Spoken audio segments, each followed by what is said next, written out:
Hey, how's it going? Welcome back.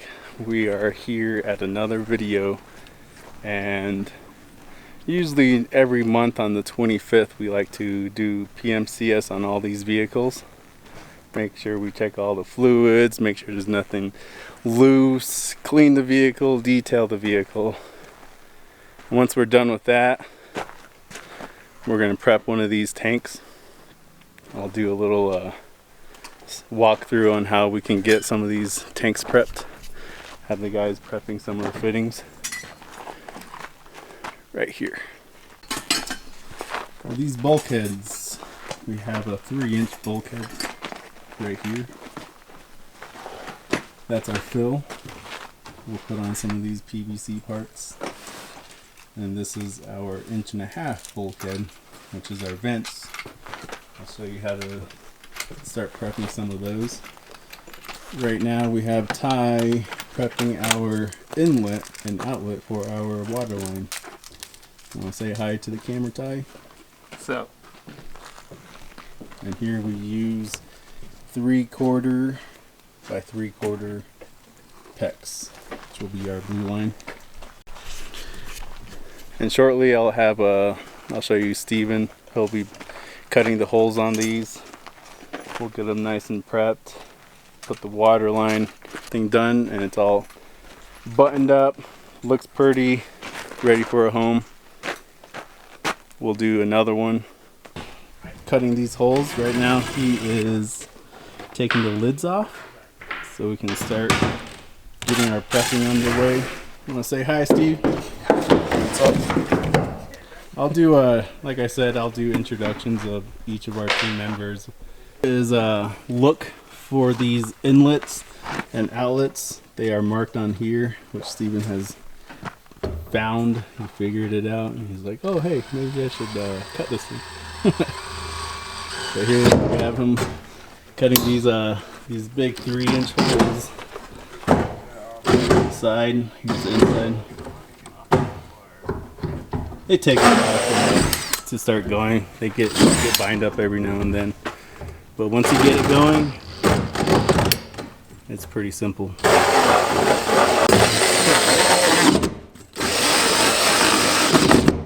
He's about to install the fill line. We get this 3-inch 90, and then we have this coupler right in here. This is a reverse thread, so instead of righty tighty, lefty loosey, lefty tighty, righty loosey. So once you get these fittings on here, got your 3-inch. If you look real close on some of these tanks, they have these lines that come out right there. Good way to line yourself up. These 3-inch 90s and elbows, they have this as well, so you can line these two up together, and then you can tighten everything down. We like to put the O-ring on the outside. You know, it seals a lot better. There's no leaking. And then once we get that all placed up, we made one of these cool little wrenches. Just slide this on here. One guy holds it, and then another guy on the inside would just tighten the nut, which you'll see right in here. So here we got our Pecks bulkheads, 3/4, and then also 3/4 right in here. This is our foot valve, which goes inside the tank.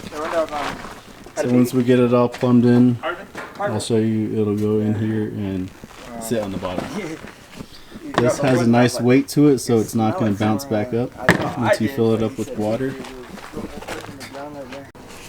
Right here we have Ty. He is prepping up and cutting the Pecks, our 3/4-inch Pecks. And he's gonna line up. Let me do an inside shot for you real quick. Here we got him crimping these Pecks lines. Trying to be kind of a little quiet. It's a little echoey in here. I'm just stretching my body.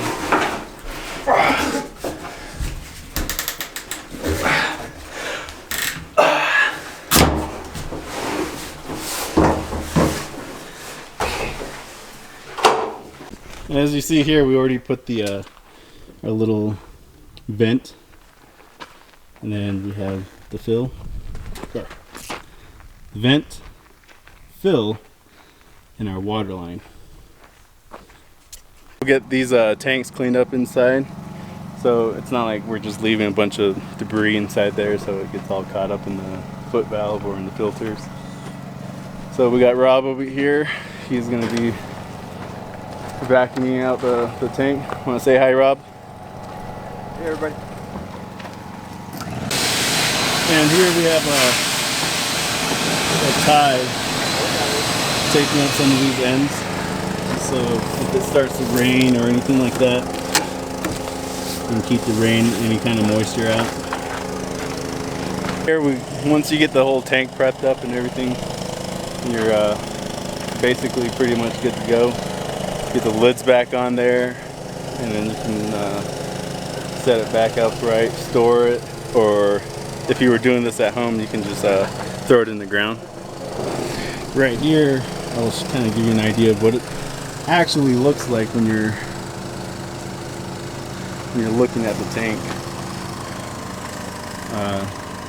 So you have your fill that splashes all the water in there. You can fill it from the top, and then this is their vent.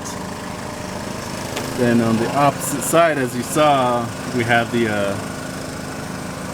inlet and outlet for our water line, which is the 3.5-inch Pecks lining, and from there it goes from here and then it bends down into the tank, so it's grabbing the stuff on the bottom. So you would typically try and get this tank underground out of the sun. You'll bury try and do like 2 to 3 feet of dirt on top, and all that weight of the dirt will keep the lids down, everything like that. And then your fill would go straight up. You would fill it from there. Also, the good thing about keeping it that low is if it was to rain, start snowing, freezing temperatures, that water line will be underneath the ground, so it'll be insulated. It'll also be below the freezing point, or the frost line.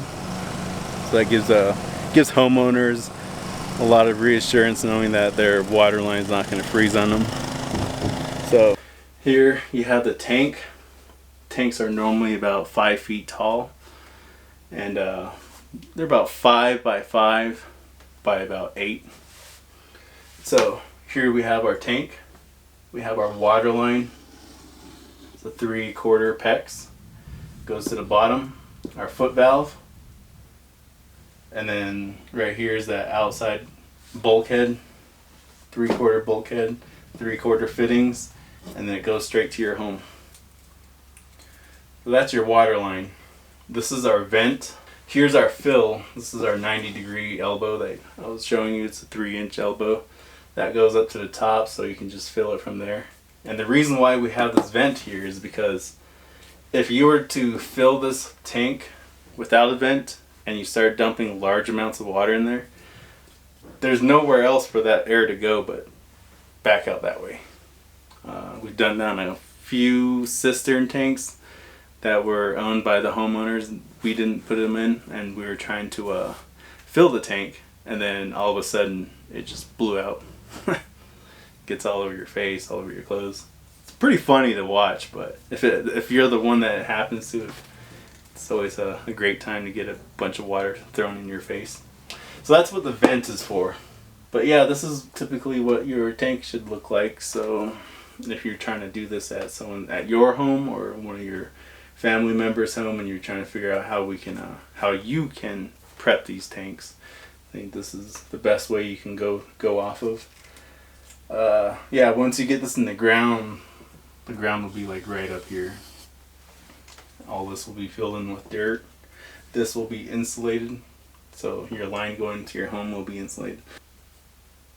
This is what the tank looks like. Sorry for the bad drawing. Thank you for watching this video of how to prep one of these tanks. And the next thing that we'll do in the future we'll set the tank into the ground, and we'll do a little step-by-step of how we can put the vents, the fill, and the water line going into the house. So stay tuned with some of these videos that are coming up. This is the first one for how to prep stuff, and this is the tank prep. Shooting a little outro to this video. Got the guys here, they just cleaned up the whole front of the yard.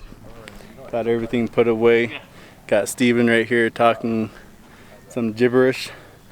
I call this our little video of gibbery.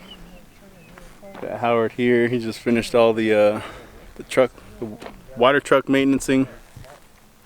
It was a pretty good day. Ending this video on a good note, and to always remember to always do the right thing even when no one's looking. And what that means here, even the main boss is not here, keep doing the right thing. We'll see you in the next one.